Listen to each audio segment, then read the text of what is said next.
லூக்கா 2ஆம் அதிகாரம் 10ஆம் வசனம் 11ஆம் வசனம். தேவதூதன் அவர்களை நோக்கி, பயப்படாதிருங்கள், இதோ எல்லா ஜனத்துக்கும் மிகுந்த சந்தோஷத்தை உண்டாக்கும், எல்லா ஜனத்துக்கும் மிகுந்த சந்தோஷத்தை உண்டாக்கும் நற்செய்தியை உங்களுக்கு அறிவிக்கிறேன். இன்று கர்த்தராகிய கிறிஸ்து என்ற இரட்சகர் உங்களுக்கு தாவீதின் ஊரிலே பிறந்திருக்கிறார். அன்பு தேவனுடைய பிள்ளையில, ஆண்டவராகிய இயேசு கிறிஸ்து இந்த உலகத்துக்கு வருவதற்கு முன்பாகவே இப்போ கூட நமக்கு கேள்விப்பட்டோம். மீகா தீர்க்கதரிசி பார்த்தீங்கன்னா அவரை குறித்து முன்கூட்டியே என்னன்னா அவருடைய பிறப்பை குறித்து தீர்க்க தரிசனமாக உரைத்தது. அதே நேரத்தில் ஏசாயா தீர்க்கதரிசி அவரை குறித்து தீர்க்க தரிசனமாக உரைத்திருக்கிறார். இன்னும் பார்த்தீங்கன்னா அநேக சின்ன தீர்க்கதரிசிகளும் அவரை குறித்து பார்த்தீங்கன்னா தீர்க்க தரிசனமாக உரைத்திருக்கிறார். அதாவது என்னன்னா ஆண்டவராகிய இயேசு கிறிஸ்து ஒரு கன்னிகையினுடைய வயிற்றில் பிறப்பார் என்பதை குறித்து அநேக தரிசனமாக, அதே நேரத்தில் எந்த இடத்துல பிறப்பார், எப்படி பிறப்பார் என்பதை குறித்து எல்லாம் முன்கூட்டியே பார்த்தீங்கன்னா சொல்லப்பட்டது. இந்த உலகத்தில் பாருங்க எவ்வளோ பேர் பிறக்கிறார்கள், எவ்வளோ பேர் எல்லாருமே பார்த்தீங்கன்னா மரிக்கிறார்கள். ஆனாலும் தேவன ஆண்டவராகிய இயேசு கிறிஸ்து இந்த உலகத்துக்கு மனுக்குலத்தின் மீட்புக்காக வந்தார், சொன்னபடியே வந்தார், அதே மாதிரி சொன்னபடியே மரித்தார், சொன்னபடியே உயிர்த்தெழுந்தார். நம்முடைய தேவன் பார்த்தீங்கன்னா வார்த்தையில் உண்மையுள்ளதான தேவன். அன்பு தேவனுடைய பிள்ளையில, இன்னைக்கு பாருங்க எத்தனையோ மனுஷர், எத்தனையோ மகான்கள் தன்னை குறித்து அநேக காரியங்களை சொல்லி கொண்டிருக்கிறார்கள். ஆனால் அவங்க இருக்கிற இடம் இல்லாமல் பார்த்தீங்கன்னா கொஞ்ச நாள்லயே போய்விடுகிறது. நான் அதை செஞ்சிருவேன், இதை செஞ்சிருவேன். எத்தனையோ பேர் நான் மரித்தும் உயிர் தெழுவேன் என்று எத்தனையோ பேர் பார்த்தீங்கன்னா சொன்னவர்கள் உண்டு. ஆனால் அவர்கள் இருக்கிற இடமே இன்றைக்கு பார்த்தீங்கன்னா அறியாமல் இருக்கிறது. ஆனால் ஆண்டவராகிய இயேசு கிறிஸ்து இந்த உலகத்துக்கு எதுக்கு வந்தாரோ, அவர் பார்த்தீங்கன்னா மனுக்குலத்தின் மீட்புக்காக, மனிதனுடைய பாவத்தை போக்குவதற்காக அவர் மானிடனாய் இந்த உலகத்தில் வந்தார். வந்து மனிதனுக்காக தன்னுடைய பாவத்துக்காக சிலுவை மரணத்தில் அவர் ஒப்பு கொடுத்து மரித்தார், மறுபடியும் உயிர் தெழுந்து இன்றைக்கு அந்த மனிதனுக்காக அவர் பரிந்து பேசி கொண்டிருக்கிறார். அன்பு தேவனுடைய பிள்ளைய, இதையெல்லாம் பார்த்தீங்கன்னா இந்த கிறிஸ்துமஸ் நாட்களில் நாம் நினைக்கிறவர்களாக இருக்க வேண்டும். இன்றைக்கு பாருங்க அநேகர் என்னன்னா நம்ம அதை ஒரு கொண்டாட்டமாக, அதை ஒரு விருந்தோம்பலாக, அதே நேரத்தில் புதிய புதிய ஆடைகளை உடுத்துவதற்காக அநேகர் பார்த்தீங்கன்னா பணங்களையும் பொருள்களையும் செலவு பண்ணி கொண்டு அப்படிப்பட்ட காரியங்களை எல்லாம் செய்கிறார்கள். ஆனால் ஆண்டவராகிய இயேசு கிறிஸ்து இந்த உலகத்திற்கு என்ன நோக்கத்துக்காக வந்தாரோ அந்த நோக்கம் அவருடைய வாழ்க்கையில் பார்த்தீங்கன்னா நிறைவேறிற்றா என்ற அநேகருடைய வாழ்க்கையில் நிறைவேறவில்லை. அன்பு தேவனுடைய பிள்ளைய, ஒருவேளை இந்த இடத்துல புதிதாக முதல்ல நீங்கள் அநேகர் இந்த இடத்துல வந்திருக்கலாம். ஒருவேளை உங்களுடைய வாழ்க்கையில் அந்த ஆண்டவராகிய இயேசு கிறிஸ்து இந்த உலகத்துக்கு எதற்காக வந்தார் என்றதான நோக்கம் உங்களுக்கு தெரியாமல் இருந்தாலும் இன்றைய தினத்தில் அதை நீங்கள் கேள்விப்படும் பொழுது, அதற்கு நீங்கள் உங்களை முழுமையாக ஒப்பு கொடுக்கும் பொழுது, அந்த ஆண்டவராகிய இயேசு கிறிஸ்து இந்த உலகத்துக்கு வந்ததான நோக்கம் உங்களிலும் பார்த்தீங்கன்னா நிறைவேறும். அவர் எதற்காக இந்த உலகத்துக்கு வந்தால், மனிதனுடைய ஆதி மனிதனாகிய ஆதாம் செய்த பாவத்தை போக்குவதற்காக, அதன் மூலமாக மனுக்குலம் அனைவரும் பாவத்துக்குள்ள மரித்த நிலைமையில் காணப்பட்டதான அந்த பாவியை மீட்பதற்காக, பாவிகளை ரட்சிப்பதற்காக கிறிஸ்து இயேசு உலகத்தில் வந்தார் என்று சொன்னப்பட்டதன் பிரகாரமாக அந்த பாவிகளாக காணப்படுகிறதான் நம்மளை ரட்சிப்பதற்காக தான் அவர் இந்த உலகத்தில் வந்து பார்த்தீங்கன்னா இன்றைக்கும் பார்த்தீங்கன்னா அநேகருக்கு அந்த பாவத்திலிருந்து, சாபத்திலிருந்து ஒரு மீட்பை, ஒரு ரட்சிப்பை கொடுத்து கொண்டிருக்கிறார். அன்பு தேவனுடைய பிள்ளைய, ஒருவேளை உங்களுடைய வாழ்க்கையில் அப்படிப்பட்ட பாவத்தின் நிமித்தமாக, சாபத்தின் நிமித்தமாக, அநேக கட்டுகளின் நிமித்தமாக ஒருவேளை கட்டப்பட்ட நிலைமையில் நீங்கள் காணப்பட்டிருக்கலாம். இதுவரை அநேக காரியங்களை நீங்கள் அதற்காக என்னென்ன முயற்சி எடுத்து அதிலிருந்து ஒரு விடுதலை பெறாமல் இருந்திருக்கலாம். இன்று ஒரு தீர்மானம் எடுங்க. நீங்கள் அந்த ஆண்டவராகிய இயேசு கிறிஸ்து உங்களுடைய உள்ளத்துக்குள்ளாக கொண்டு வாருங்கள். உங்களுடைய வாழ்க்கையில் காணப்படுறதான, குடும்பத்தில் காணப்படுகிறதான, பிள்ளைகளுடைய கர்த்தரிடத்தில் காணப்படுறதான சாபங்களை எல்லாம் அவர் முறித்து இன்றைய தினத்தில் இந்த ஆசீர்வாதத்தை அவர் கட்டளை எடுக்கிற தேவனாக இருக்கிறார். ஆண்டவராகிய இயேசு கிறிஸ்து இந்த 25ஆம் தேதி தான் பிறந்தார் என்று ஒரு நாளை பார்த்தீங்கன்னா திட்டவட்டமாக வேத புஸ்தகத்தில் எந்த நாளும் பார்த்தீங்கன்னா குறிப்பிடப்படவில்லை. குறிப்பிடப்படாததுக்கு காரணம் என்னன்னா, ஆண்டவராகிய இயேசு கிறிஸ்து பிறந்ததை ஒரு நாளில் நம்ம கொண்டாட வேண்டும் என்றதான அவசியம் இல்லை. ஏனென்றால் யாருக்கும் கிடைக்கக்கூடாத ரட்சிப்பை மீட்பை கொடுத்ததான அந்த ஆண்டவராகிய இயேசுவை நாம் அனுதினமும் கிறிஸ்துமஸாக நாம் கொண்டாடுகிறவர்களாக இருக்க வேண்டும். ஏனென்றால் உலகத்தில் யார் யார் என்னென்ன காரியத்திலெல்லாம் கொடுக்க முடியாதோ அப்படிப்பட்ட காரியத்தை தான் அவர் கொடுப்பதற்காக இந்த உலகத்துக்குள்ள வந்தார். அவரை ஏற்றுக்கொண்டவர்கள் எல்லாம் அதை பெற்றுக்கொண்டு இருக்கிறார்கள். அதனால தான் பார்த்தீங்கன்னா ஒரு குறிப்பிட்ட நாளில் இந்த கொண்டாட்டம் என்பது கிடையாது. இது என்னன்னா, நீங்க அனுதினமும் அவரை என்னன்னா நீங்க முக்கியமா எந்த நாளில் அவரை நீங்க உங்களுடைய உள்ளத்துக்குள்ளாக இந்த உலகத்தில் வந்ததான இயேசுவை என்றைக்கு நீங்க உங்களுடைய உள்ளத்துக்குள்ளாக ஏற்றுக்கொண்டு உங்களுடைய உள்ளத்தில் என்றைக்கு பிறந்தாரோ அன்றிலிருந்து நீங்க தினமும் நீங்க கிறிஸ்துமஸை கொண்டாடலாம். ஒரு நாள் மாத்திரமல்ல அன்பு தேவனுடைய பிள்ளை, அதுதான் பார்த்தீங்கன்னா உண்மையான கிறிஸ்துமஸ். இங்கு பாருங்க, நம்ம இன்றைக்கு கிறிஸ்துமஸ் என்று சொல்லிக்கொண்டு மேலை நாடுகளில் எல்லாம் எவ்வளோ பணத்தையும் பொருளையும் செலவு பண்ணிக்கொண்டு அநேக ஆடம்பரமான காரியங்களை செய்கிறார்கள் ஒழிய அவர் வந்ததான நோக்கத்தை பார்த்தீங்கன்னா அநேகர் நிறைவேற்றுவதே கிடையாது. ஆண்டவராகிய இயேசு கிறிஸ்து இந்த உலகத்துக்கு வந்தது நிமித்தமாக அந்த நேரத்தில் என்னென்ன காரியங்கள் நடந்தது என்பதை ஒரு சில காரியங்கள் மூலமாக சிந்தித்து நம்ம சீக்கிரத்தில் முடித்து விடலாம். அந்த தேவதூதர்கள், அதாவது என்னன்னா, இங்கு பார்த்தீங்கன்னா அவர் முதலாக மேய்ப்பர்களுக்கும் தேவதூதர்கள் வந்து செய்தி சொல்றாங்க. இந்த கர்த்தராகிய கிறிஸ்து இரட்சகர் உங்களுக்கு தாவீதின் ஊரில் பிறந்திருக்கிறார். பிள்ளையை துணிகளில் சுற்றி முன்னணியில் கிடத்திருக்க காண்பிட இதுவே உங்களுக்கு அடையாளம் என்று சொல்லப்பட்ட வண்ணமாக அவர்கள் போய் பார்த்தீங்கன்னா மேய்ப்பர்கள், இங்கு பார்த்தீங்கன்னா தேவதூதர்கள், மேய்ப்பர்கள், சாஸ்திரிகள் 3 பேரை குறித்து பார்த்தீங்கன்னா சொல்லப்பட்டிருக்கும். அன்பு தேவனுடைய இந்த 3 பேரும் பார்த்தீங்கன்னா என்ன செய்தார்கள் என்பதை குறித்து ஒரு சில வார்த்தைகள் நம்ம தியானித்து அதே காரியங்களை நம்முடைய வாழ்க்கையில் நம்ம செய்கிறோமா, நம்முடைய உள்ளத்தில் பிறந்ததான ஆண்டவராகிய இயேசுவை நாம் அப்படிப்பட்ட காரியத்தை செய்கிறோமா என்பதை நாம் தியானிக்கிறவர்களாக இருக்கணும். லூக்கா 2ஆம் அதிகாரம் 14ஆம் வசனத்தில் நாம் பார்க்கும் பொழுது முதலாவதாக அவர்கள் சொல்றாரு, உன்னதத்தில் இருக்கிற தேவனுக்கு மகிமையும், உன்னதத்தில் இருக்கிற தேவனுக்கு மகிமையும், பூமியிலே சமாதானம்.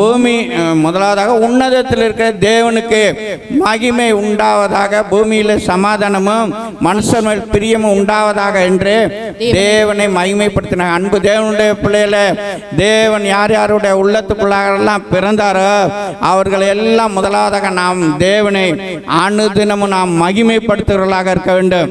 அங்க பாருங்க, தேவதூதர்கள் தேவனை மகிமைப்படுத்தினார்கள். அதே நேரத்தில் மேய்ப்பர்கள் தேவனை மகிமைப்படுத்தினார்கள். தேவதூதர்கள் எல்லாம் தேவனுடைய வல்லமையான காரியங்களை, அதிசயமான காரியங்களை, அவருடைய கிரியைகளை தான் அவர்கள் கண்டவர்கள். ஆனாலும் ஆண்டவராகிய இயேசு கிறிஸ்து உள்ளத்தில் ஏற்றுக்கொண்டதான நம்முடைய வாழ்க்கையில ஆண்டவர் நம்முடைய வாழ்க்கையில எல்லாம் எப்படிப்பட்டதான மகிமையான காரியங்களை எல்லாம் செய்திருக்கிறார் என்பதை நம்ம அனுதினம் வாழ்க்கையில நம்ம பார்த்து கொண்டிருக்கிறோம். இந்த வருடத்தில் நீங்க பின்னாடி திரும்பி பாருங்க, இந்த வருடத்தில் எப்படிப்பட்ட நிலைமையில உங்களுடைய வாழ்க்கை ஆரம்பிக்கப்பட்டது, உங்களுடைய வாழ்க்கையில் தேவன் எப்படிப்பட்டதான அற்புதமான, அதிசயமான, வல்லமையான, மகிமையான, இப்படிப்பட்டதான எவ்வளவோ காரியங்களை உங்களுடைய வாழ்க்கையில செய்தார்களே, அதையெல்லாம் நினைத்து நாம் மகிமைப்படுத்துகிறோமா, நாம் தேவனுக்கு துதிகளை செலுத்துகிறோமா? முதலாவதாக பார்த்தீங்கன்னா அவங்க தேவனை பார்த்தீங்கன்னா துதித்தார்கள் என்று பார்க்கிறோம். தேவனுக்கு மகிமையை செலுத்தினார்கள். இன்றைக்கு பாருங்க, நம்ம மனிதனுக்கு மகிமையை செலுத்துவது கூட தேவனுக்கு செலுத்த முடியாத ஒரு நிலைமையில அநேகர் கட்டப்பட்ட நிலைமையில காணப்பட்டு கொண்டிருக்காங்க. அன்பு தேவனுடைய பிள்ளைய, நம்முடைய வாழ்க்கையில் தேவன் எவ்வளவு அற்புதமான காரியங்களை செய்தார். இஸ்ரவேல் ஜனங்களை தேவன் வழி நடத்தி கொண்டு வரும்பொழுது அவங்க செங்கடலை பிளந்து மறுகரைக்கு வந்த பிற்பாடு மோசேயினுடைய அக்கா மீரியாமும் மற்றும் உள்ளதான மோசே எல்லாரும் சேர்ந்து ஒரு பாட்டு பாடுறாங்க, ஆண்டவர் மகிமையாய் வெற்றி சிறந்தார் என்று. என்ன மகிமையாய் வெற்றி சிறந்தார்? குதிரை வீரனையும் அவர் என்னென்ன கடலில் தள்ளி போட்டார் என்று சொல்லி ஆண்டவர் என்னென்ன அற்புதங்களை அந்த நேரத்தில் செய்தார்களோ அதையெல்லாம் சொல்லி பாட்டாக பாடிக்கொண்டு வருகிறார்கள். இன்னொரு விதத்தில் பார்த்தீங்கன்னா சங்கீதம் 136 சங்கீதத்தில் பார்ப்போம்னா ஆண்டவர் செய்த அதிசயமான காரியங்களை எல்லாம் சொல்லி பாருங்க. கர்த்தர் நல்லவர், அவர் கிருபை என்றும் உள்ளது என்று அவங்க பார்த்தீங்கன்னா பாட்டாக பாடுகிறார்கள், தேவனுக்கு மகிமையை செலுத்துகிறார்கள். அன்பு தேவனுடைய பிள்ளை, இந்த நாட்களில் கிறிஸ்துமஸ் நாட்களில் நாம் தேவனை பார்த்தீங்கன்னா மகிமை செலுத்தி தேவனை நாம் ஆராதிக்கிறவர்களாக காணப்பட வேண்டும். தேவனுக்கு நாம் துதி பலிகளை ஏறெடுக்கிறவர்களாக காணப்பட வேண்டும். நம்முடைய வாழ்க்கையில எவ்வளோ அற்புதமான காரியங்களை செய்திருக்கிறார், அதை நம்ம கண்கூடா பார்த்திருக்கிறோம், அனுபவித்து இருக்கிறோம். அதை நம்ம எண்ணி எண்ணி நம்ம ஒவ்வொரு நாளும் தேவனுக்கு மகிமையை செலுத்துவோம். தேவதூதர்களே மகிமையை செலுத்தும் பொழுது, மேய்ப்பர்கள் மகிமையை செலுத்தும் பொழுது நாமும் பார்த்தீங்கன்னா தேவனை பார்த்தீங்கன்னா துதித்து தேவனுக்கு என்று நம்ம என்னென்ன தேவனுக்கு என்று நம்ம மகிமையை செலுத்துவோம். இரண்டாவதாக அவங்க முதலாவதாக பாருங்க, உன்னதத்தில் தேவனுக்கு மகிமை, உன்னதத்தில் உள்ளதான காரியங்களை கண்டு அவங்க தேவனுக்கு மகிமையை செலுத்துகிறாங்க. இரண்டாவதாக பார்த்தீங்கன்னா பூமியில் சமாதானம். அன்பு தேவனுடைய பிள்ளைகளை இன்றைக்கும் பாருங்க, பூமியில் ஒரு சமாதானம் இல்லாததான நிலைமையில தான் காணப்பட்டு கொண்டிருக்க. நாட்டுக்கு நாடு பாருங்க சமாதானம் இல்லை, குடும்பத்துக்கு குடும்பம் சமாதானம் இல்லை, உடன் பிறந்தவர்களா சமாதானம் இல்லை, பெற்றோருக்கும் பிள்ளைகளுக்கும் பார்த்தீங்கன்னா சமாதானம் இல்லை. இன்னும் பார்த்தீங்கன்னா வேலை ஸ்தலத்தில் போய் வேலை செய்கிறதான இடங்களில் சமாதானம் இல்லை. எங்கு பார்த்தாலும் பார்த்தீங்கன்னா சமாதானம் இல்லை. ஒரு நாட்டுக்கு இன்னொரு நாட்டுக்கு பார்த்தீங்கன்னா பிரச்சனை, எந்த நேரம் யுத்தம் ஆரம்பிக்கும் என்று தெரியாது. அப்படிப்பட்ட நிலைமையில் இருக்கிறாங்க. ஆனால் சமாதானத்தை உண்டாக்குவதற்காக எத்தனையோ மீட்டிங்லாம் போடுறாங்க, ஆனால் சமாதானத்தை உண்டாக்கவே முடியவில்லை. அன்பு தேவனுடைய பிள்ளைகளை, இந்த சமாதானத்தை பார்த்தீங்கன்னா தேவன் நமக்கு தருகிறார். தேவன் எப்படிப்பட்ட சமாதானத்தை தருகிறார்? உலகம் கொடுக்க கூடாததும் எடுக்க கூடாததுமான அப்படிப்பட்டதான சமாதானம், சந்தோஷம், நல்ல ஒரு இளைப்பாறுதல் உள்ள வாழ்க்கையை கொடுப்பதற்காக தான் அவர் இந்த உலகத்தில் வந்தார். அதற்காக தான் அவர் மானிடனாக பிறந்தார். அவர் இந்த உலகத்தில் பிறந்து பாருங்க 3 வருடம் வரை, 33 வருடம் வரை இந்த உலகத்தில் நம்மை போல தான் அவர் ஜீவித்தார். நம்மை போல எவ்வளோ கஷ்டம், எவ்வளோ பாடுகள், எப்படிப்பட்ட பிரச்சனை நமக்கு வருதோ அதே மாதிரி அவ்வளோ பிரச்சனையும் அவர் பார்த்தீங்கன்னா எதிர்கொண்டவர் தான். அதனால வேண்டி நம்முடைய நிலைமை எப்படிப்பட்ட நிலைமை என்பது அவருக்கு நன்றாக தெரியும். ஆனால் அவரை நம்ம உள்ளத்தில் ஏற்றுக்கொள்ளும் பொழுது அந்த நிலைமையெல்லாம் மாற்றி போட வல்லமை உள்ள தேவனாக இருக்கிறார். அவரால் செய்யக்கூடாத ஒரு காரியம் ஒன்றுமே கிடையாது. பூமியில் பார்த்தீங்கன்னா சமாதானத்தை உண்டாக்குவதற்காக தான் பார்த்தீங்கன்னா தேவன் இந்த உலகத்தில் வந்தார். அன்பு தேவனுடைய பிள்ளைய, ஒருவேளை உங்களுடைய வாழ்க்கையில் இந்த கால வேளையில் குடும்பத்தில் ஒரு சமாதானம் இல்லாமல் ஓயாம வியாதி, ஓயாம பார்த்தீங்கன்னா அடுத்தடுத்து பிரச்சனை, ஓயாம பார்த்தீங்கன்னா குடும்பத்துக்குள்ள சண்டை வந்து கொண்டே இருக்கிறதா, இன்றைய தினத்தில் ஒரு தீர்மானம் எடுங்க. ஆண்டவரே, என்னுடைய குடும்பத்தில் ஒரு சமாதானத்தை உண்டாக்கும், பூமியிலே சமாதானத்தை உண்டாக்க வந்ததான என் தேவனே என்னுடைய குடும்பத்துக்குள்ளா வரும், என்னுடைய பிள்ளைகளுக்குள்ளா வரும், எனக்கும் பிள்ளைகளுக்கும் உள்ளதான ஒரு ஐக்கியத்தை இன்னும் உண்டாக்கும், குடும்பத்துக்குள்ளா ஒரு சமாதானத்தை உண்டாக்கும், குடும்பத்துக்குள்ளா பிரிவினையை உண்டாக்குறதான சத்துருடைய அந்த கிரியைகளை எல்லாம் நிர்மூலமாக்கும். ஆண்டவரே, நீர் சமாதானத்தை கொடுக்கிற தேவன் என்பதை அறிந்திருக்கிறேன். இந்த சமாதானத்தை எங்கும் காசு கொடுத்து வாங்க முடியாது. நீங்க எவ்வளவு செலவு பண்ணிக்கிட்டு எங்கு போனாலும் அந்த சமாதானத்தை வாங்க முடியாது. அவர் இருக்கிறதான இடத்திலேயே உங்களுக்கு அந்த சமாதானத்தையும் சந்தோஷத்தையும் அவர் தருகிற தேவனாக இருக்கிறார். அனைவருடைய வாழ்க்கையில் பாருங்க, எல்லாம் பூரணமா இருக்கும்பொழுது சமாதானமா இருப்பது போல காணப்படும். ஆனா திடீர்னு ஒரு பலவீனமோ, ஒரு வியாதியோ, ஒரு நஷ்டமான ஒரு காரியமாக வந்துடும், அவர்களால் தாங்க முடியவில்லை. அன்பு தேவனுடைய பிள்ளைய, இதையெல்லாம் உண்டாக்குவது பார்த்தீங்கன்னா சத்ருவாகிய பிசாசானவன். அந்த பிசாசின் கிரியைகளை அழிக்கும்படிக்க தேவனுடைய குமாரன் உலகத்தில் வந்தார். அன்பு தேவனுடைய பிள்ளைய, அந்த தேவனுடைய குமாரன் உங்களுக்குள்ளா இருக்கும் பொழுது உங்களுடைய குடும்பத்தில் இன்றைய தினத்திலிருந்து நல்ல ஒரு சமாதானத்தையும் சந்தோஷத்தையும் நல்ல ஒரு இளைப்பாறுதல் உள்ள வாழ்க்கையும் அவர் கொடுக்கிற தேவனாக இருக்கிறார். மூன்றாவதாக பார்த்தீங்கன்னா அவங்க என்ன சொல்லி அவரை துதிக்கிறாங்கன்னா, மனுஷர் மேல் பிரியமும் உண்டாவதாக என்று. அன்பு தேவனுடைய பிள்ளையில, உங்கள் மேலும் என் மேலும் மனு குலத்தின் மேலும் அவர் வைத்த பிரியத்தின் நிமித்தமாக தான் அவர் அந்த சிலுவை மரணத்தை அவர் ஏற்றுக்கொண்டார். அன்பு தேவனுடைய பிள்ளைய, உங்கள் மேலே பாருங்க ஒரு பிரியம் வைத்து இன்றைக்கு உலகத்தில் நிறையா பேர் பார்த்தீங்கன்னா அன்பு செலுத்துகிறார்கள். நம்ம மேலே குடும்பத்திலேயே பாருங்க உடன் பிறந்த அன்பு செலுத்துவது போல தெரியும். அது எல்லாம் இந்த உலக அன்பு எல்லாம் மாய்மாலமான அன்பு. அந்த அன்பு எல்லாம் மாறக்கூடியதான அன்பு. அந்த அன்பு எல்லாம் பார்த்தீங்கன்னா மறையக்கூடியதான அன்பு. நீங்கள் நன்மை செய்யாமல் ஒரு தடவை அவர்களுடைய தேவைகளை நீங்கள் பூர்த்தி செய்யாமல் இருங்க, அப்போ அவங்களுடைய சுபாவம் வெளிப்படும். அதெல்லாம் மறந்து போகிறதான அன்பு. அன்பு தேவனுடைய பிள்ளையே, ஆனால் தேவனுடைய அன்பு மாறாதது அன்பு. அவர் எப்போ மனுக்குலத்தின் மேல் அன்பு வைத்து பிரியம் வைத்து இந்த உலகத்துக்கு வந்தாரோ அதே அன்பை இன்றும் பார்த்தீங்கன்னா பிள்ளைகள் தம்முடைய பிள்ளைகள் மேல் அவர் வைத்து கொண்டே இருக்கிறார். மனுஷன் மேல் வைத்த பிரியத்தின் நிமித்தமாக தான் அவர் சிலுவை மரணத்துக்கு பார்த்தீங்கன்னா சந்தோஷமாக தன்னை ஒப்பு கொடுத்தார் என்று பார்க்கிறோம். ஏனென்றால் மனுஷன் செய்ததான பாவத்தின் நிமித்தமாக அதிலிருந்து மீட்பை உண்டாக்குவதற்காக அவன் 6 அறிவு படைத்ததான மனிதன் செய்த பாவத்துக்காக 5 அறிவு படைத்ததான பறவைகளையும் மிருகங்களையும் ஆடையும் இப்படிப்பட்ட காரியங்களை அவன் பலி செலுத்தி கொண்டு அதிலிருந்து நமக்கு ஒரு சமாதானம் கிடைக்கும். நாம் செய்ததான அக்கிரமங்கள் மன்னிக்கப்படும். நாம் செய்ததான பாவமான காரியங்கள் எல்லாம் மன்னிக்கப்படும். அது நிமித்தமாக நமக்கு எந்த விதமான பிரச்சனையும் வராது என்று சொல்லி அநேகர் பாருங்க பலி செலுத்தி கொண்டிருக்காங்க. அன்பு தேவனுடைய பிள்ளைய, நீ உன்னுடைய அறிவை உனக்கு கொடுத்த அறிவு தேவன் 6 அறிவை கொடுத்திருக்கிறார். அதே நேரத்தில் 5 அறிவு கொடுத்ததான ஒரு மிருகத்தினுடைய ரத்தம் சிந்துதல் இல்லாமல் பாவ மன்னிப்பு என்பது கிடையாது என்று அனைத்து வேதங்களும் சொல்லப்பட்டிருக்கிறது.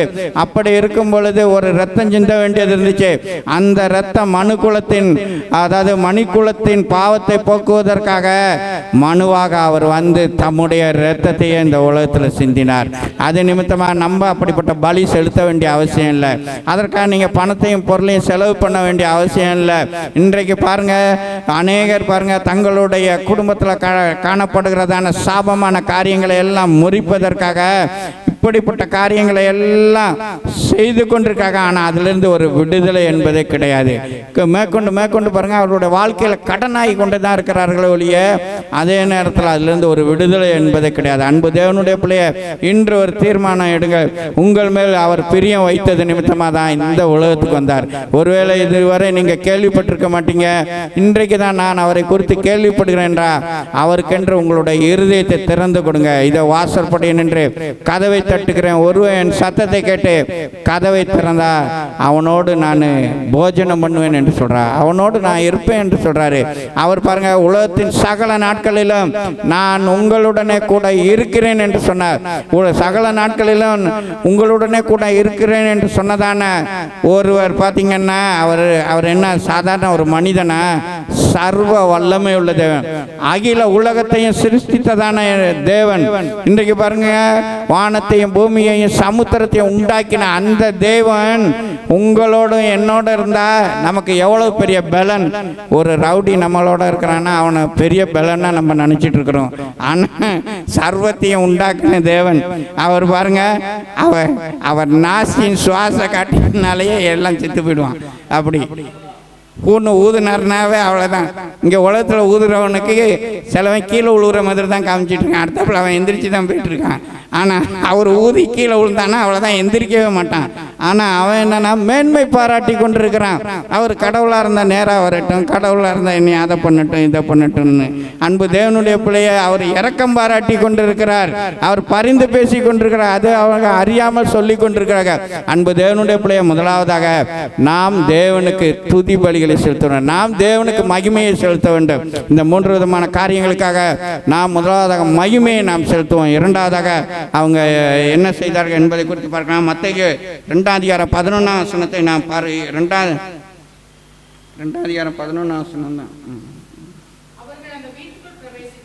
அவர் தேவனுக்கு கொடுத்தார்கள். இரண்டாவதாக அவர்கள் அந்த வீட்டுக்குள் பிரவேசித்து பிள்ளையையும் அதன் தாயாகிய மரியாளையும் கண்டு பிள்ளையையும் அதன் தாயாகிய மரியாளையும் கண்டு சாஷ்டாங்கமாய் விழுந்து அதை பணிந்து கொண்டு தங்கள் பொக்கிஷங்களை திறந்து பொன்னையும் தூபவர்க்கத்தையும் வெள்ளைப்போளத்தையும் அதற்கு காணிக்கையாக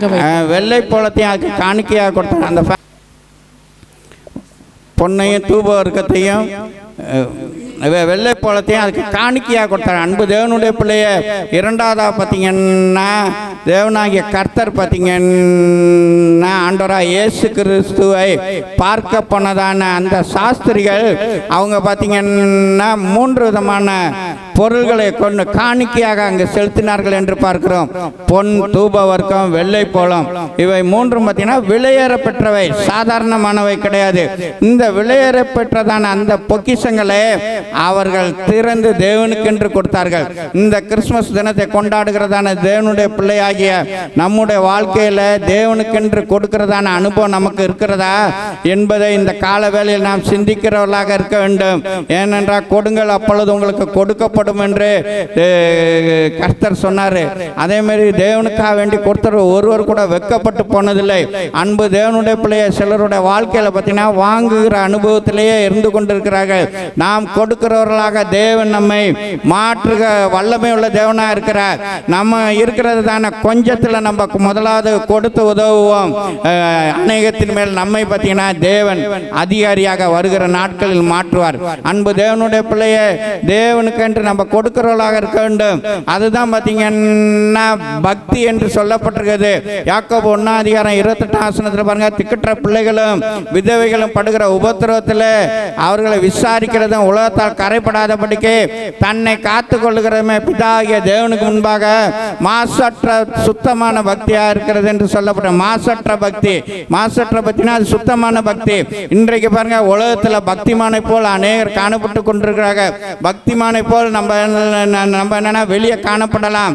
ஆனா தேவன் சொல்கிறதான சுத்தமான பக்தி என்னன்னா, திக்கற்ற பிள்ளைகளை நீங்க விசாரிக்கிறீர்களா? திக்கற்ற பிள்ளைகளுக்கு ஏதாவது கொடுக்கிறீர்களா? அதே நேரத்தில் விதவைகள் படுகிற உபத்திரவத்தில் அவங்கள போய் விசாரிக்கிறீங்களா என்பதை தான் தேவன் இந்த கால வேளையில் கேட்கிறார். அவர்களுக்கு எதையாச்சும் உங்களால் முடிஞ்சதை கொடுக்கிறீர்களா? அப்படி நம்முடைய வேதம் இதுதான் பக்தி என்று சொன்னது நிமித்தமாக தான் அதாவது நம்முடைய முன்னோர்கள் இப்போ இருக்கிறதான நம்ம அநேகரும் பாருங்க தன்னால் முடிந்ததை பார்த்தீங்கன்னா அப்படிப்பட்டவர்களுக்கு உதவி செய்கிறாங்க. ஆனால் உலகத்தில் என்ன நினச்சிக்கிறாங்கன்னா அதை கொடுத்து அவங்களுடைய மனசை மாற்றுறாங்க. அன்பு தேவனுடைய பிள்ளைய ஒருவனுடைய இருதயத்தை நீங்கள் எவ்வளோ கொடுத்தாலும் மாற்றவே முடியாது. ஆண்டவரை தவிர ஒருவனுடைய இருதயத்தை நீங்கள் மாற்றவே முடியாது. யாருக்குனாலும் நீங்கள் எவ்வளோ நாளும் கொடுத்து பாருங்கள். அப்படி வாங்கி அனுபவித்தவர்களுடைய இருதயத்தை எல்லாம் மாற்றியிருந்தா இன்றைக்கு இந்தியா கிறிஸ்தவ நாடாக மாறியிருக்கும். அப்படி யாரும் கட்டாயப்படுத்துவதே கிடையாது. அதாவது என்னன்னா நமக்கு சொல்லப்பட்ட கட்டளை அது. திக்கற்ற பிள்ளை விதவை எல்லாம் உன்னால் முடிஞ்சால் நீ உதவி செய்ய. அப்படி நீ உதவி செய்யலைன்னா அது உனக்கு பாவமாக இருக்கும். நன்மை செய்யும்படி உனக்கு திராணி இருக்கும் பொழுது அதை செய்யாமல் இருந்தால் அது உனக்கு பாவமாக இருக்கும் என்று வேதவசனம் சொல்லுகிறது. அதை நம்ம கீப்பப் பண்ணுவது நிமித்தமாக தான் நம்ம என்னென்னா அந்த கிறிஸ்துமஸ் நாளிலாவது நம்மளால் முடிந்த ஒரு 10 பேருக்காச்சும் ஒரு பிரியாணியை வாங்கி தருவோம்னு நம்ம செய்கிறோம். அதே நேரத்தில் நம்மளால் முடியாதவர்களுக்கு நம்ம போய் செய்கிறோம். ஆதரவற்றவர்களும் பார்க்காத யாருமே கண்டுகொள்ளாமல் இருக்கிறவர்களுக்கு நம்மளால் முடிந்ததை நம்ம போய் உதவி செய்கிறோம்.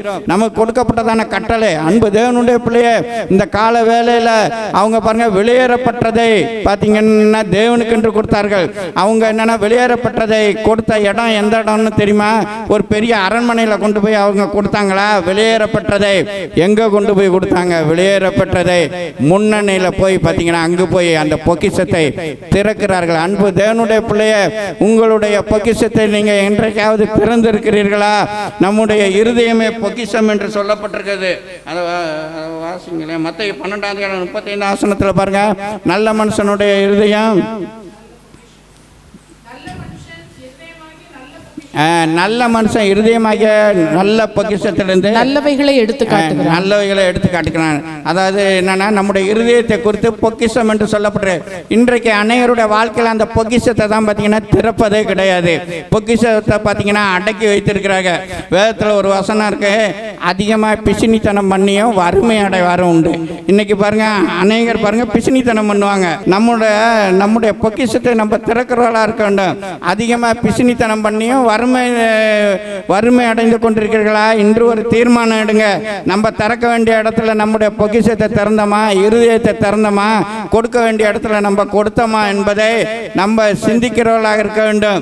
சில இடத்துல பாருங்க, நம்மளே சிலர் சிலர் கேட்டிருப்பாங்க, நம்ம முடியாதுன்னு சொல்லிப்போம், அவங்களும் போயிருப்பாங்க. ஆனால் அதுக்கப்புறம் எத்தனை நேரம் நம்முடைய மனசை அடித்து கொண்டிருக்கிறது. சிலருக்கெல்லாம் பாருங்க, உண்மையுள்ள உணர்வு உள்ளவர்களுக்கு அடித்து கொண்டிருக்கும். ஐயோ இது மாதிரி கேட்டாங்க, உண்மையிலேயே அவங்களுக்கு இப்படிப்பட்ட பிரச்சனையான்னு தெரியல, அதை நம்ம விசாரிச்சனாலும் ஏதாச்சும் செய்வோம்னு சொல்லிட்டு நமக்குள்ளார ஒரு உணர்வு உண்டாகுது பாருங்க.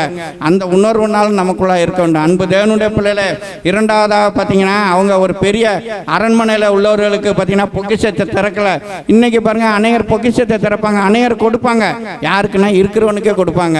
இருக்கிறவனுக்கே கொடுக்கும் பொழுது அவன் என்னன்னா, அவன் திருப்பி தருவான். அவன் அதாவது நீங்கள் ஒரு பர்த்டேக்கு போய் அவருக்கு போய் ஒரு புடவையோ எதையோ ஒன்று அவங்க குடும்பத்தெல்லாம் தாங்கினீங்கன்னா, உங்கள் பர்த்டேக்கு அவர் அவங்க தாங்க போகிறாங்க. தாங்காமல் விட்டுருவாங்களா? அவங்களும் என்ன பண்ணுவாங்க, எப்படா சரி இதை திருப்பி தரணும்னு சொல்லிட்டு பாருங்கள் இது பண்ணுவாங்க. அது என்னன்னா, ஒன்றுக்கு ஒன்று இது பண்ணுறப்ப இதனால ஒரு பலனுமே கிடையாது. ஆண்டவர் என்ன சொல்கிறாருன்னா, மறுபடியும் அவங்க செய்ய முடியாதவங்களுக்கு தான் நீங்கள் உதவி செய்யுங்கன்னு. மறுபடியும் அவங்க நமக்கு கொடுக்க முடிய திராணி இல்லாதவர்களுக்கு தான் நம்ம என்னென்ன செய்கிறவர்களாக இருக்கட்டும். இன்னைக்கு பாருங்கள், அரண்மனை உள்ளவர்களுக்கு, அரண்மனை போன்று வாழ்க்கை வாழ்கிறவர்களுக்கெல்லாம் பொக்கிஷை திறப்பதற்கு அநேகர் ஆயத்தமாக இருக்கிறார்கள். அதே நேரத்தில் கஷ்டப்படுகிற தரித்திரரை நினைத்து கொள்ளுங்கள் என்று வேதவசனம் சொன்ன வண்ணமாக அப்படிப்பட்டவர்களுக்கு பார்த்தீங்கன்னா கரங்களை திறப்பதில்லை, விலையேறப்பட்டதை திறப்பதில்லை, பொக்கிஷத்தை திறப்பதில்லை. அவங்க பாருங்க, அந்த சாஸ்திரிகள்கிட்ட யாராச்சும் சொன்னாங்களா இதெல்லாம் கொண்டு போய் கொடுன்னு? ஆனால் அவங்களுக்குள்ளார பாருங்க அப்படிப்பட்டதான ஒரு உணர்வு இருந்துச்சு. பொன் தூபவர்க்கம் வெள்ளை போல மூன்றையும் பார்த்தீங்கன்னா அவர்களுக்கென்று போய் படைத்தார்கள். நம்முடைய வாழ்க்கையில் இன்று ஒரு தீர்மானம் எடுப்போம். இன்றிலிருந்து ஆண்டவரே, என்னால் முடிந்த உதவியை நான் செய்வேன், என்னால் முடிந்ததை செய்வேன். நான் யாரிடத்திலும் பார்த்தீங்கன்னா கேட்பதை காட்டிலும் கொடுப்பதற்கு நான் முயற்சி பண்ணுவேன் என்று நீங்கள் ஒரு தீர்மானம் எடுங்க. அதுக்கு ஏற்ற வகையில் தேவன் உங்களை ஆசீர்வதிக்கிற தேவனாக இருக்காங்க. மூன்றாவதாக ஒரு காரியத்தை குறித்து பார்க்கலாம். அவங்க பார்த்தீங்கன்னா கேட்டவைகளை பிரசித்தம் பண்ணினார்கள் என்று பார்க்கிறோம். லூக்கா 2:17 பாருங்க, கண்டு அந்த பிள்ளையை குறித்து தங்களுக்கு சொல்லப்பட்ட சங்கதிகளை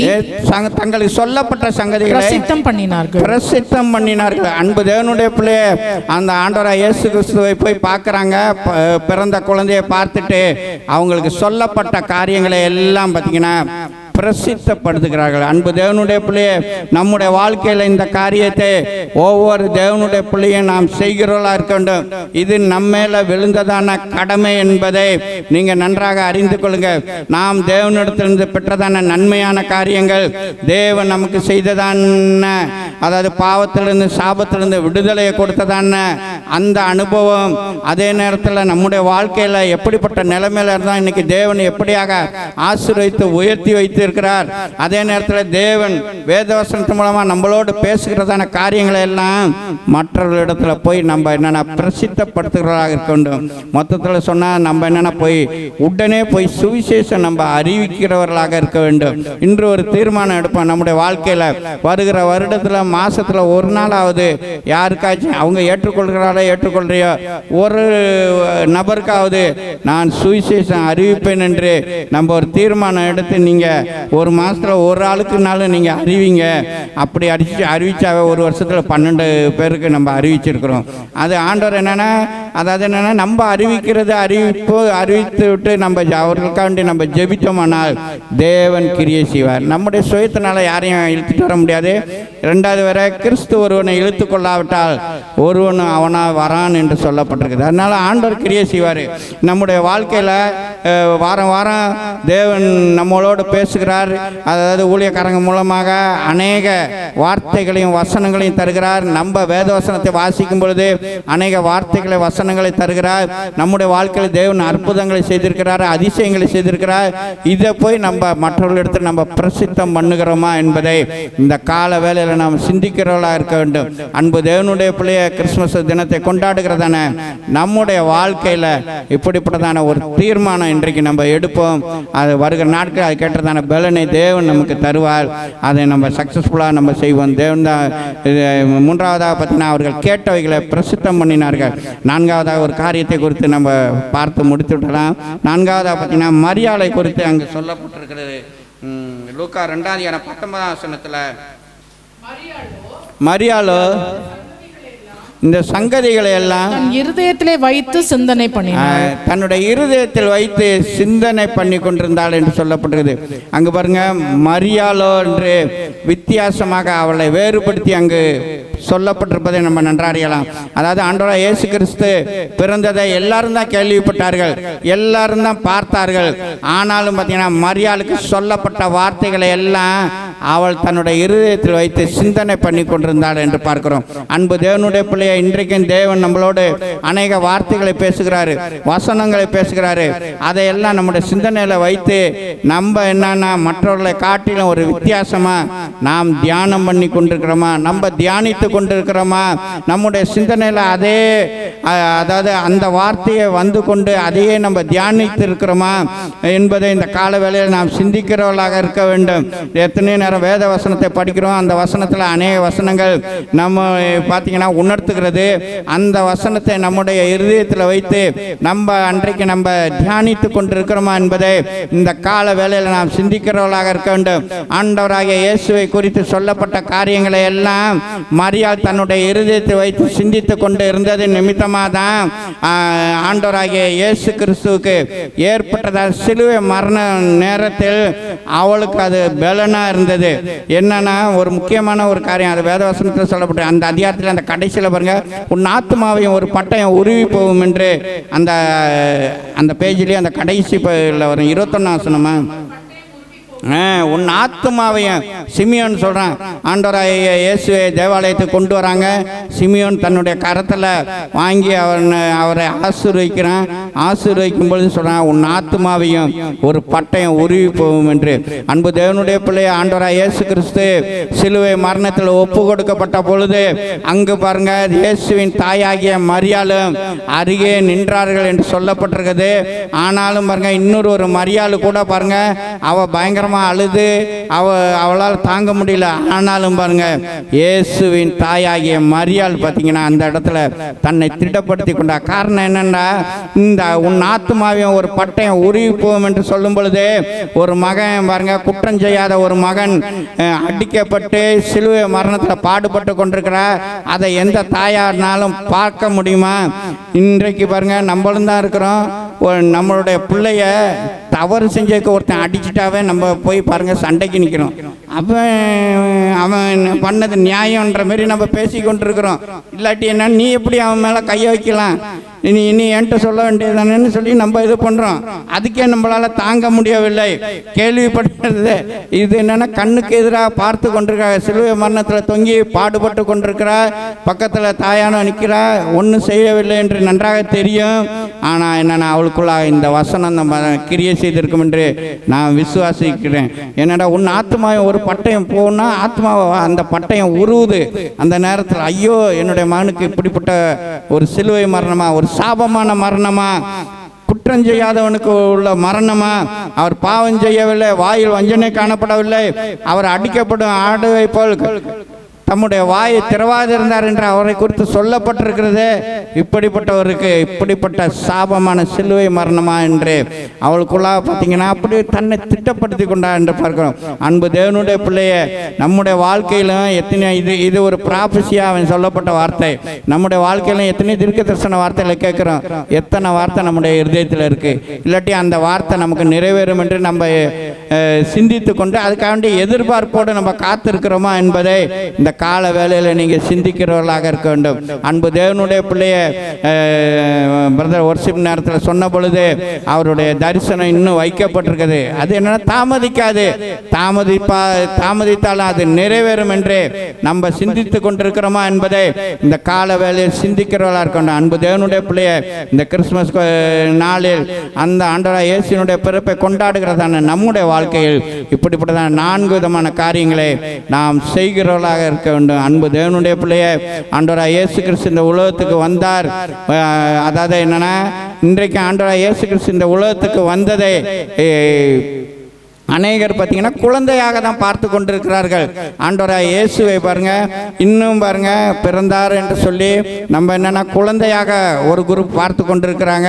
இன்னொரு நம்ம ஆண்டவராகிய இயேசுவை எப்படி பார்க்கிறோம்னா, அவர் சிலுவையில் அடிபட்ட அந்த இயேசுவை நம்ம பார்த்து கொண்டிருக்கிறோம். அந்த இயேசு பாருங்க அந்த உலகத்துக்கு வந்தார், சிலுவையில் அடிபட்டார், மரித்தார். முதலாவதாக ஆண்டவர் மனிதர் மேல் அன்பு வைத்து இந்த உலகத்துக்கு வந்தார், தன்னுடைய ஜீவனையை மனிதனுக்காக கொடுத்தார், மரித்தார். ஆனால் இனிமேல் வரும்பொழுது அவர் அன்புள்ளவராய் வரமாட்டார், அவர் பட்சிக்கிற அக்கினியாக வருவார். அவர் நம்மை நியாயம் தீர்க்கிறவராக வருவார். அந்த நியாயத்துக்கு நாம் தப்பிக்கொள்ள வேண்டுமானால் இந்த கிறிஸ்துமஸ் நாளில் ஒரு தீர்மானம் எடுப்போம், அவரை நம்முடைய உள்ளத்துக்குள்ளாக கொண்டு வருவோம். நாம் அவர் மூலமாக நம் மீட்பை நாம் பெற்றுக்கொள்வோம். தேவன் தாமே நம்மை ஆசீர்வதிப்பாராக. மானிடர் மேல் இவர் கண்டிடுவோ மனக்கோலமாய் மனுவேலனா. மானிடர் மேல் இவர் கண்டிடுவோ மனக்கோலமாய் மனுவேலனா. மாட்சிமையாவையும் துறந்திய உலகில் மானொளியாய் ஜனித்தார்.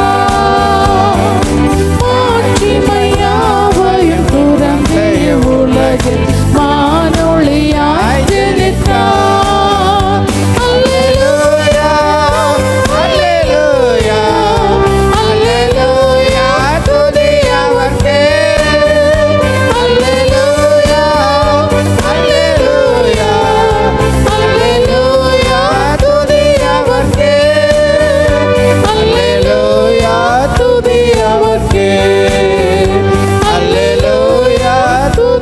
அவர்க்கே.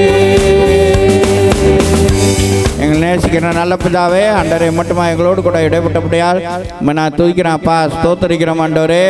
அப்பா, இன்று கர்த்தராகிய கிறிஸ்து என்ன ரட்சகர் உங்களுக்கு தாவீதின் ஊரிலே பிறந்திருக்கிறார் என்றதான வார்த்தையின் பிரகாரமாக அன்று ஆண்டவரே பெத்லகேமில் பிறந்ததான நீர் ஆண்டவரே அப்பா, சர்வ லோகத்துக்கும் ஆண்டவரே நடுமத்தியில் பிறந்ததான நீர் ஆண்டவரே, சர்வ ஆண்டவரே லோகத்தின் பாவங்களை எல்லாம் சுமந்து தீர்ப்பதற்காக ஆண்டவரே இந்த உலகத்திற்கு வந்தீரே இயேசுவே. ஆண்டவரே இன்னும் ஆண்டவரே உலகத்தில் உள்ளதான அநேகருடைய ஆண்டவரே எல்லா தேசங்களிலும் உள்ளவர்களுடைய அனைவருடைய பாவங்களையும் மன்னிக்கிற தேவன் நீர் அல்லவா இயேசுவே.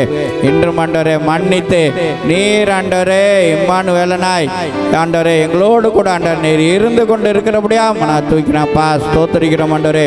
நீர் பிறந்ததான அந்த நோக்கம் ஆண்டவரே இன்னும் யார் யாருடைய வாழ்க்கையில் ஆண்டவரே நிறைவேறாமல் இந்த இடத்துல வந்திருக்கிறார்களோ அவர்களை எல்லாம் நாங்கள் ஆசீர்வதிக்கிறோம் ஆண்டவரே. இன்று அவர்களுடைய உள்ளத்தில் நீர் கிரியை செய்யும்படியாக ஜெபிக்கிறோம் ஆண்டவரே.